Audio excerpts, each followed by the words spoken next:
Not a YouTuber, just like making videos. And I tell you, you know, I'm thinking about quitting social media altogether. You know, quitting YouTube, quitting all of it. May even quit black people. I never thought that I'll have to do this video. A video where I must defend Muhammad Ali and a post-humus Muhammad Ali on that. Now,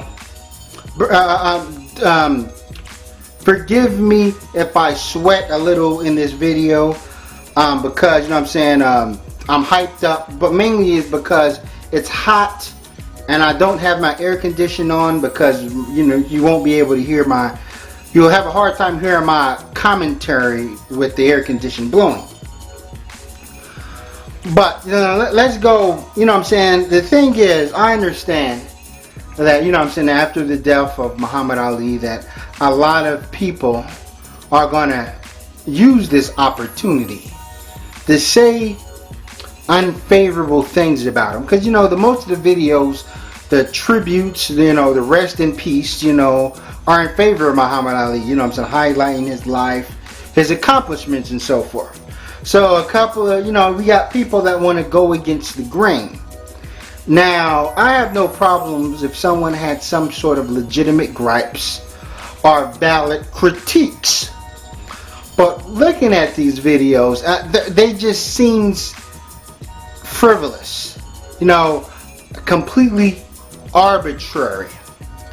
You know, I'm like, Muhammad Ali is not a perfect person. Bear in mind, he was a professional boxer. His job was to go into the ring and dismantle his opponent. And, you know, he did a good job at it. You know, he made it look good. And, you know what I'm saying, he also wanted to garner attention to the situation of blacks in America and very outspoken about, you know, politics and the concept of white supremacy. And he aligned himself with people that the American public or the dominant society will consider dangerous. Malcolm X, the Nation of Islam, and so forth. So you have to understand the type of risk he took. I'm like, he could have been the type of guy that, you know what I'm saying, to say, hey, I don't want no trouble, boss. Or, you know what I'm saying, just wanted to prove to white people he's a team player, holding an American flag in one hand and a fat chili dog in the other hand. Now, in this video, I'm going to be responding to two videos. I'm going to be responding to a video by an African female who goes by the name of Monis. Her YouTube channel is Monis TV Walter. And I'm going to do a response to Tommy Sotomayor. And so that's why I said in this video, I'm going to just hit two birds with one stone. Two dumb birds.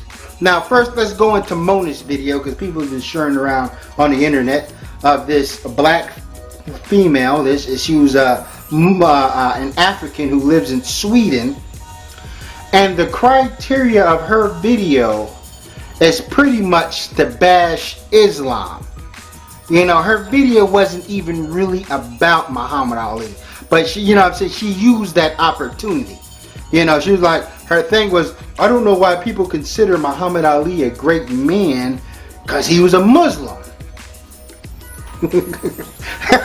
I'm telling you, I'm about to give up on this. I can't take it anymore. I can't take the stupidity. At this point, social media is even dumber than TV.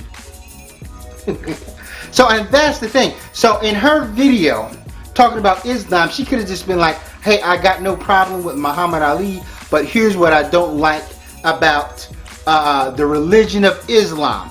You know, that would have been could have been more clear. And and just because you have your gripes with the Islamic religion, see, I'm not religious at all. Christianity, Islam, you know what I'm saying, and so forth. But I judge somebody you know what I'm saying, I judge somebody by the content of their soul or whatever, by their actions, not what religion or even sometimes what political affiliation or even nationality. It's the content of someone's character. And that was her video. I'm like, she didn't talk about Muhammad Ali. She didn't talk about his fight stats or what or you know what I mean, or if she felt he cheated or was underhanded or the referee was in favor of Muhammad Ali or so forth. No, she probably doesn't even follow boxing. You know, and she was just talking about Islam, and she was like how Islam. It kind of reminded me of the book Infidel. That was a book written by a African woman who claimed they grew up in an Islamic household and was molested by her grandmother or some shit. Like she had a horrible life. And I think that it's more so. Now I'm talking about this book called Infidel. It's more so you come from a dysfunctional family than Islam. But that's the thing. So therefore, saying Muhammad Ali is not so great because of his religion, you know, it's ridiculous. And then you're going to say because, well, you know, Islam has a history of enslaving people in Africa and all this other stuff. Yeah, I know somewhat of the history, and that mainly goes into how barbaric the Arabs are, what used to be the Persians. But to discredit somebody's legacy or history because of their religious affiliation is just like me. You know, if somebody's an American, somebody become an American citizen, and I discredit them like, oh man, you're part of this. You know what I'm saying? You're part of America going over there and bombing people and wiping out the Native Americans and so forth. So therefore, Muhammad Ali had nothing to do with some Arabs that conquered northern Africa. He has nothing to do with that. And then she says, well, the name Muhammad means slave master. I don't know how correct that information is. You know, that Muhammad had slaves. So her whole video wasn't even about Muhammad Ali, the boxer, but the Islamic religion. Also, Muhammad Ali came in to Islam via the Nation of Islam. And that's more of a sect. You know what I'm saying? The Elijah Muhammad and so forth. And that's kind of like in a sect, a certain sect, an offshoot, a splinter of, you know what I'm saying, of the Islamic religion that's based in Africa and Europe and so forth. You know, it's just like Christianity had its different sects. You know, you had the Quakers, you had the Puritans and so forth. And the Nation of Islam did not conquer any land or enslave anybody. You know what I'm saying? That's like me saying the 700 Club, since it's very Christian based, enslaved people and so forth. And then if you talk about what the Muslims, the Muslims hegemony, you know, then we have to talk about Christianity and what it's done. But then she said, she states that, yeah, Christianity did take part in the slave trade and so forth, but the Christians, the white people are very regretful for what they did. You know, they're sorry. Oh, you know, the good Christians are sorry that they protect in slavery. How sorry are they if they're not giving out reparations? And she said, like, the Muslims aren't sorry and so forth. I'm like, bottom line, the European Christians, first of all, they factored in the concept of white supremacy. You know, they went across the world. They've done, you know what I'm saying, they exterminated people. You know, they committed genocide. You know, the people in Tasmania, Australia, down to the fucking Amazon rainforest and so forth. And they really haven't done much to compensate the people's land. The people are really, people who are victims of the crusade, you know what I mean, and so forth. You know what I'm saying, the white man colonialisms, you know, they're not in a good place. You know, it's not like, oh, you know, white people are sorry or whatever and gave people their land back and this. No, they still benefit from it. So the white Christians may sit back and act diplomatic and say that they're fair or they're politically correct or do all kind of humanitarian. So I don't care all the humanitarian efforts that the Christians of today do. You know, these Christian missionaries going off to the Amazon rainforest or whatever, and you know what I'm saying, working with the little tribal people and bringing them water and so forth. You know, if they want to be a philanthropist, I hope I'm saying that right, so forth. The damage that has been done, and the American and Christian is still doing it. We're still going over bombing stuff and taking people's land and resources. So we may say that we're going to do this in the name of freedom, in the name of democracy, and so forth. And how the American Christian treats, or the white American Christian treats black people, it's unacceptable and it's completely hypocritical to their religion. You know how, you know what I'm saying, this whole concept of white privilege. So the same way you can say that the Arabs have you know what I'm saying, distorted the Bible, we can say Europeans have distorted Christianity. I'm not saying that white people are racist because of Christianity and so forth. That's going off their own accord. But if they were, you know what I'm saying, if they were Christians, they wouldn't have these attitudes towards black people and so forth. You know what I'm saying, imprisoning people. You know what I'm saying? Not fairly distributing the wealth, you know, and so forth. People have said that Jesus was a socialist. And according to the Bible, yeah, that sounds about accurate to his character, whether you believe he existed or whether you believe he's just a myth or he's just represents, you know, you know what I'm saying, other, you know, pagan gods throughout history and so forth.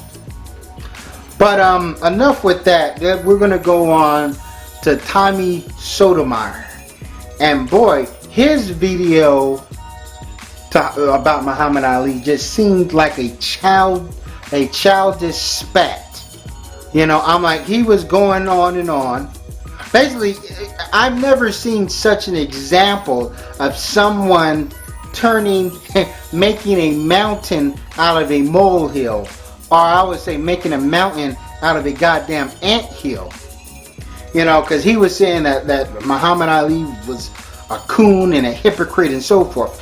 And he only highlighted one example, just one example, and then he completely stretched it and blew it out of proportion. I tell you, Tommy Sotomayor is a sensationalist.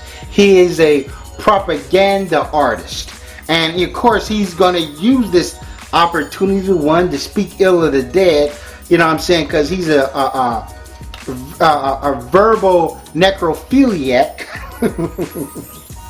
And you know, but he talks about this one incident, like when Muhammad Ali was going against Joe Frazier. You know, he punched a stuffed up animal, which is a monkey, and he talked about how ugly he was, and you know, said to white people that, you know what I'm saying, not all black people look like this.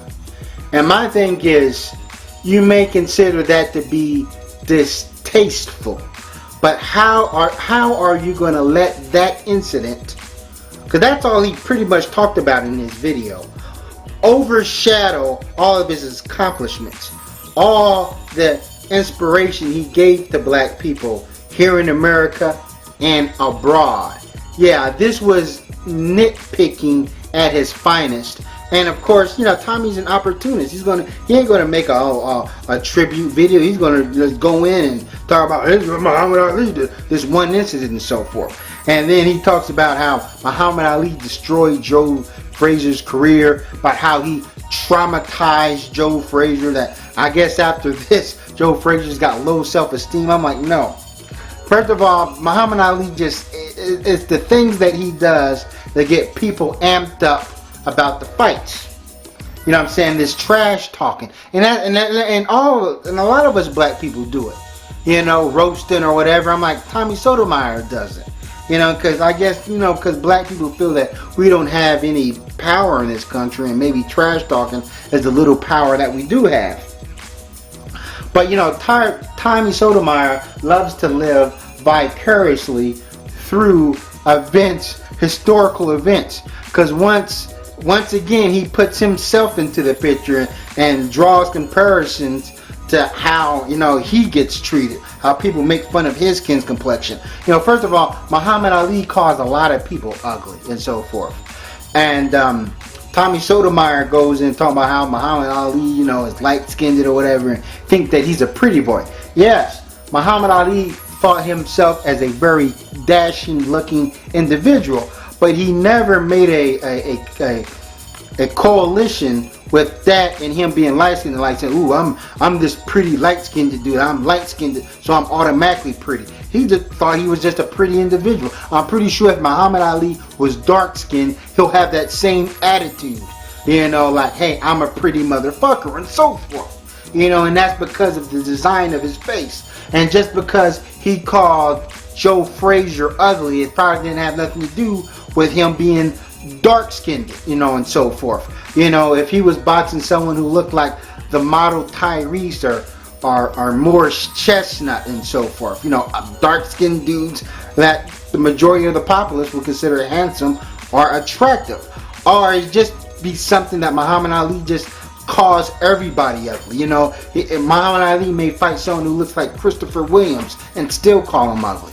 You know, so yes, I can't believe Tommy Sotomayor chose something as small and minor, as petty as this to discredit Muhammad Ali and feel that Muhammad Ali was shuffling his foot for white people. And we're talking about a man, a dude who was friends, you know what I'm saying, with Malcolm X and never kept their relationship private. And going into colorism in the black community and how Tommy Sotomayor loves to cry because people call him dark-skinned and people call him crispy. The majority of the people who make rebuttals against Tommy, but you know, people like New Possibilities, T West from Afro Synergy, Angels Nub Nub 7, and some other dudes, they don't mention his looks.